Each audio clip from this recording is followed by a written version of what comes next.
Okay, here, Matthew Russell Lee, Inner City Press, here in Foley Square, Southern District of New York Courthouse, today, Friday, December 2nd, 2022.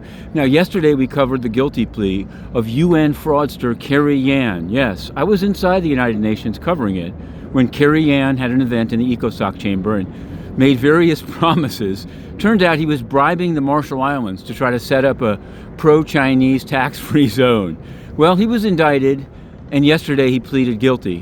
When asked what his citizenship was, he said Marshall Islands, which is pretty extraordinary because he obviously bought that. But that's how it is at the UN. People pay money to get in, to pay bribes to other countries. Sometimes to bribe the Secretary General, or at least attempt to, as the China Energy Fund Committee did, paying money to Gulbenkian, the foundation in Lisbon, Portugal, that paid Guterres money that he never disclosed on his financial disclosures.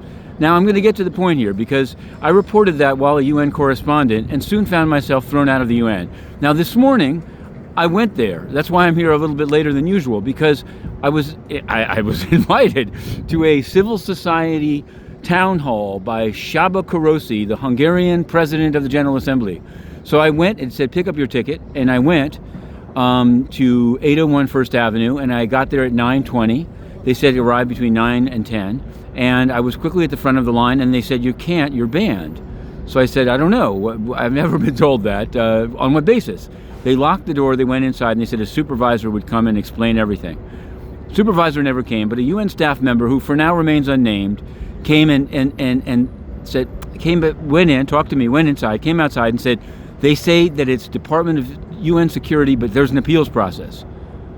And that the process is you write to the investigative unit and to the police chief, whatever that means. Does that mean right down here 1PP? No. The UN has its own system. The only problem is that there's no law. Now, well, on my way here, I've received a message from that UN staff member saying they've tried, there's just no useful information. They said there's an appeals process. This is the heart of the law. Well, to be continued, including the court cases from down here, Inner City Press.